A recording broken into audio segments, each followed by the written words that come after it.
Good afternoon.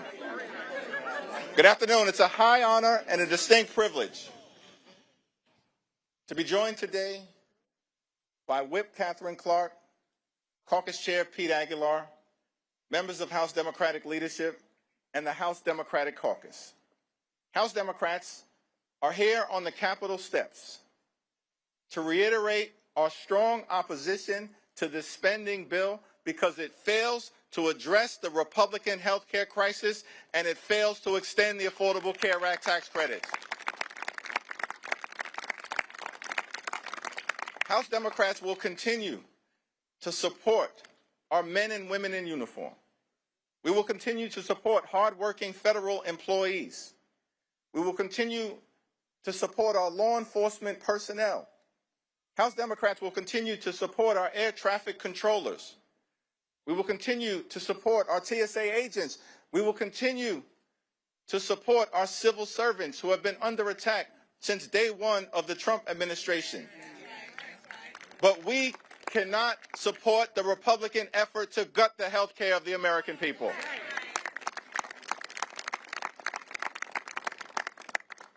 Today, House Democrats will introduce legislation to extend the Affordable Care Act tax credits for 3 years, to make sure that tens of millions of Americans don't experience dramatically increased premiums, copays, and deductibles.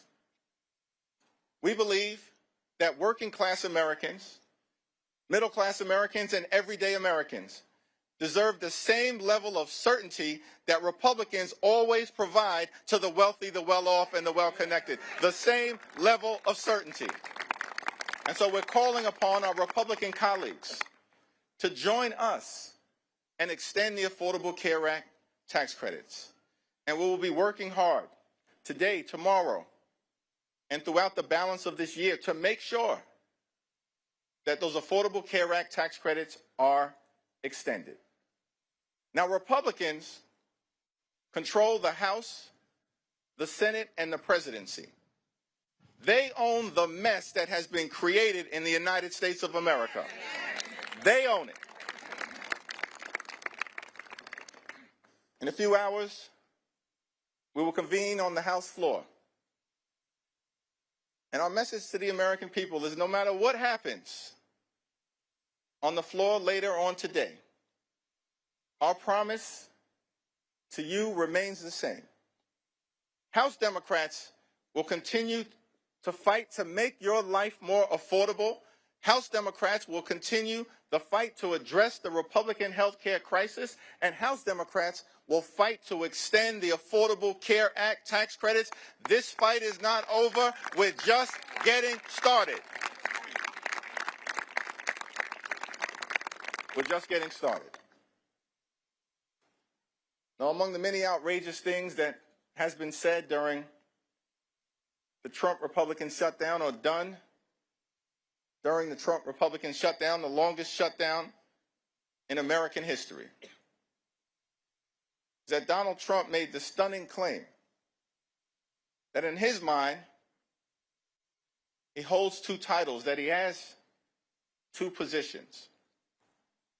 Donald Trump says that he's both the president and the Speaker of the House. That's what Donald Trump said in the midst of him shutting down the government.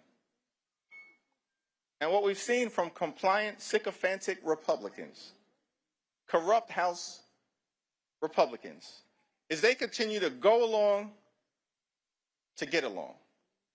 They don't function like a separate and co-equal branch of government. From the very beginning of this presidency and all the way through this Trump shutdown, Republicans in the House have continued to act like a wholly owned subsidiary of the corrupt Trump cartel. That may be the House Republican position. For damn sure, it ain't the House Democratic position. Because we know, and what we say to the American people is that we don't work for Donald Trump. We don't work for J.D. Vance.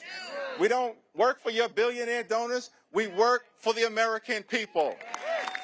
And that's what this fight by House Democrats, joined by our colleagues on the other side of the Capitol, has been all about. We work for the American people. As we stand on the Capitol steps, ready to continue this battle on the House floor, a battle that we waged week after week after week, and that will continue regardless of the outcome.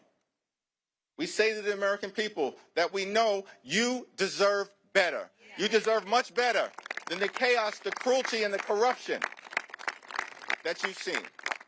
And so as House Democrats, we're going to continue this fight to lower the high cost of living in a country where America is far too expensive, far too many people struggling to live paycheck to paycheck, can't thrive, and can barely survive.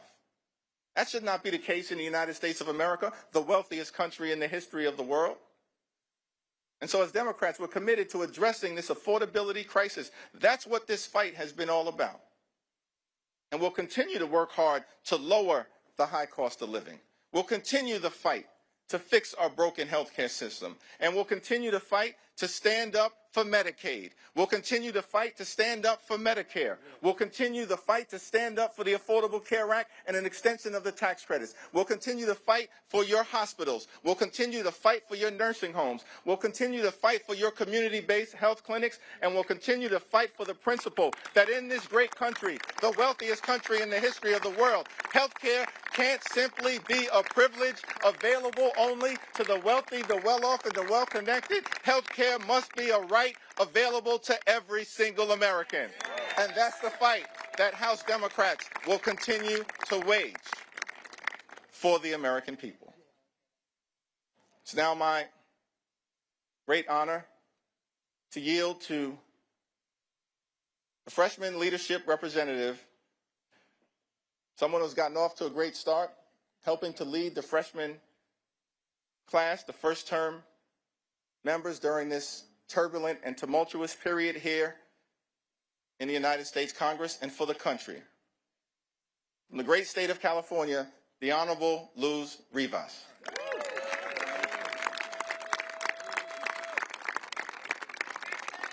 Thank you, Leader Jeffries, Whip Clark, and Chair Aguilar for your leadership.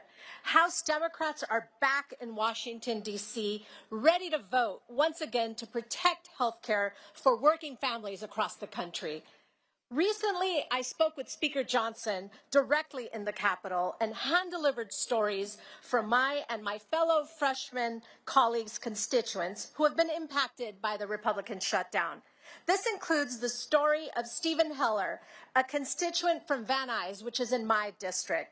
Stephen and his wife are independent contractors who have to pay for their own health insurance. Because Republicans let the ACA tax credits expire, Stephen and his wife are facing a monthly health care premium increase of $1,000 per month in 2026.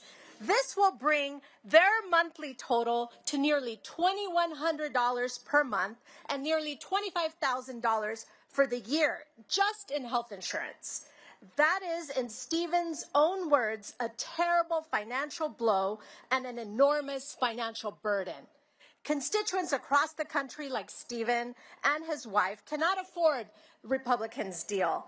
I will vote no and continue to fight with House Democrats to protect the ACA subsidies that Stephen and millions of Americans rely on. House Democrats will continue our fight to protect health care, lower the cost of living, and keep the American dream attainable for all. Thank you. And next, I'd like to introduce my amazing colleague from Michigan, Congresswoman McDonald-Ribbit.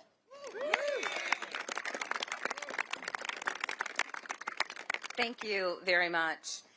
I come from mid-Michigan, the part of the country where workers actually invented the American dream, to work hard enough to pay your bills, put a little bit away, and take your kids on vacation every once in a while. But the dream is further and further out of reach. In my district, 70% of our jobs pay less than $60,000 a year. So this healthcare crisis that Republicans have created, $1 trillion in Medicaid cuts, and gutting the ACA in order to pay for the tax break for the ultra-wealthy, is making things so much harder. So let me give you an example. A couple in my district, they actually go to my church. called and told me they're in their 60s and they rely on the ACA tax credits to pay their insurance premiums. But now, because the Republicans have failed to extend these credits, their insurance premiums are going to jump by $11,000 next year.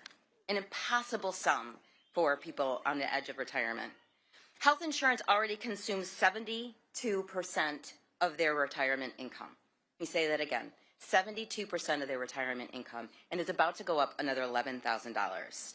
That means they're facing devastating choices between doctor's visits and paying the mortgage, between cancer screenings and putting food on the table, between prescription drugs and heating their home. Or even, frankly, to get insurance at all. They told me, and this is a direct quote, they are strongly considering going without coverage and taking their chances rather than continuing to pay the premium. Because here's the reality. They actually can't pay that premium. I came to Congress, we all came to Congress to help people like them. Lower cost, better care, more jobs. One easy critical step is simply passing to extend the ACA credits. Yes. It is time we pass it before they pay the cost. Thank you. It is my pleasure to introduce my colleague from California, Representative Tran.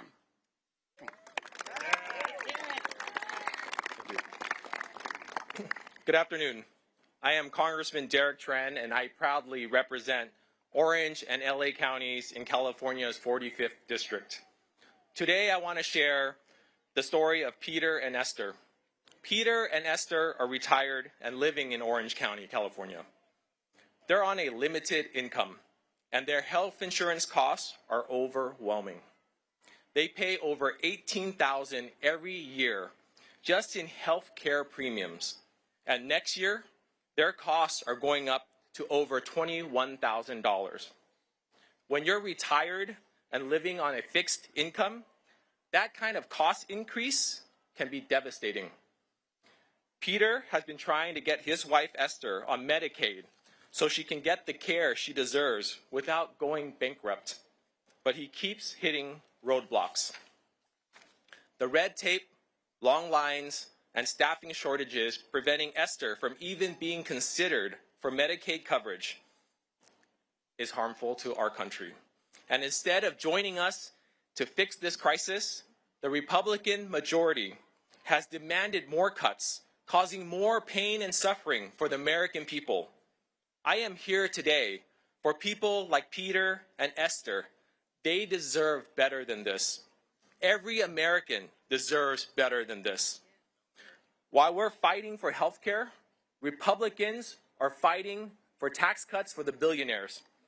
I'll keep fighting to make sure people like Peter and Esther can afford the care that they deserve. And I hope our colleagues on the other side of the aisle will join us. Thank you so much.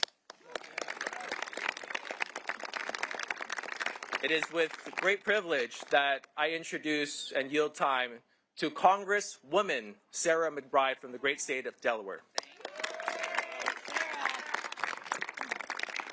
Thank you so much, Representative. Thank you so much, Leader Jeffries, Whip Clark, and Chair Aguilar for bringing us together today. We stand here today, 42 days into a government shutdown and 54 days since the House last met, because Republicans have presented the American people with a false choice between reopening government and addressing this healthcare crisis. There is simply no reason why we can't do both. The only thing that has been standing in our way is Republican cruelty. Republicans have played a game of chicken with food assistance, travel safety, and federal paychecks, all because they will stop at nothing to cut your health care. The only thing that congressional Republicans are more loyal to than Donald Trump is to cutting the health care of the American people. Let's be clear. This health care crisis is a choice by congressional Republicans and Donald Trump, who have inserted a $1 trillion bomb into the American health care system. And it is starting to go off. Millions right now are facing skyrocketing premiums. The largest cut to Medicaid in American history is on the horizon. Rural hospitals will close. Doctors' offices will shutter. Donald Trump loves to own things and slap his name on them. Well, he now owns the American healthcare system. It is Trump care. Millions losing coverage, that's Trump care. Americans paying more for insurance, that's Trump care. Everyone having to drive longer and take more time off work, that is Trump care. Donald Trump and congressional Republicans have raided your health care and used that money as a piggy bank to reward their donors with massive tax breaks. Cruelty is the currency of his corruption, because Donald Trump only cares about himself, his ballroom, and his billionaire buddies, and he certainly doesn't care about you. House Democrats are here for everyone, whether they voted for us in the last election or not. I'm here on behalf of all of my constituents, including a family of 4 in Middletown who will see their premiums skyrocket by $10,000 next year. That's why we are all voting against this budget, and it's why we will not stop until every single American can get the health care that they need to live and thrive in America. Thank you all very much. And it is now my pleasure to introduce my friend from the great state of Alabama, Representative Shamari Figures.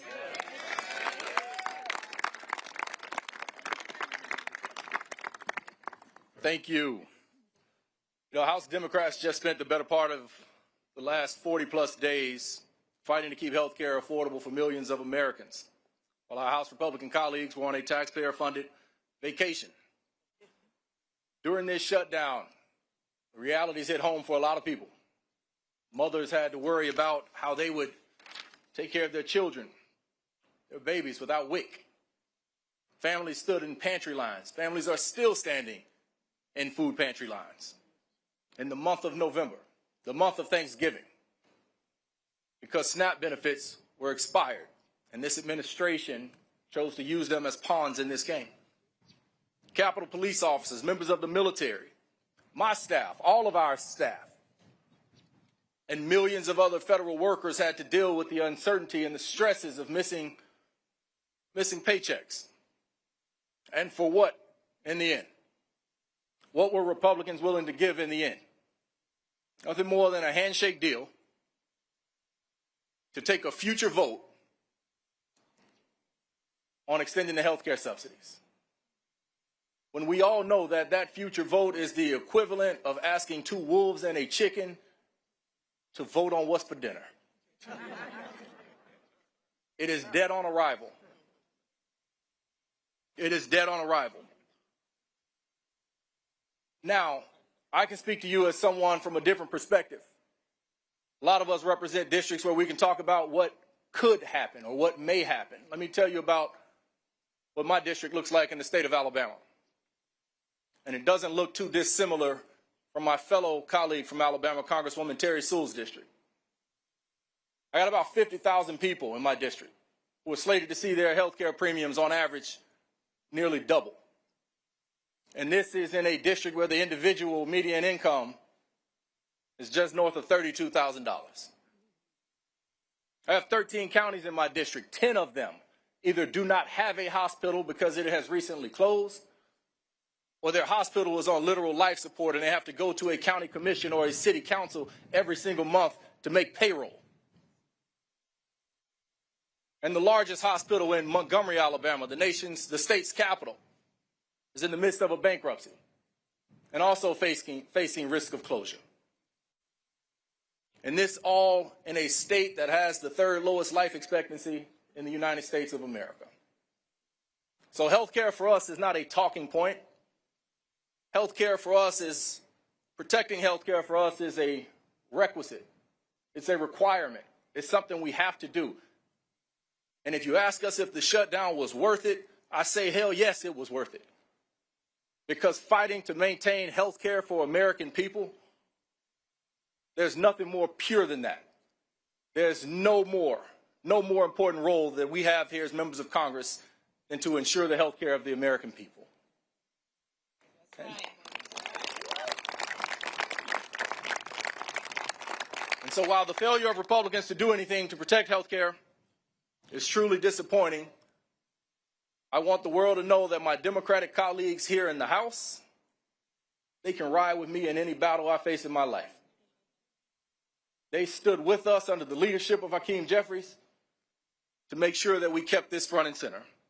And I look forward to remaining committed to this fight for all of Alabama and for all of America. And with that, turn it back over to our leader, future Speaker Jeffries.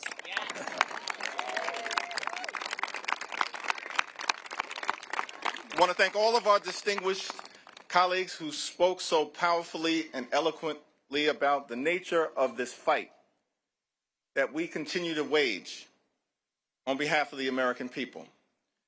And these are first-term members of Congress. But they recognize that as Democrats, we stand on the shoulders of many who, decade after decade, century into century, have always fought to make life better for everyday Americans and to protect the health care and enhance the health care of the American people. That's the continuing and enduring legacy of the Democratic Party. FDR fought for it.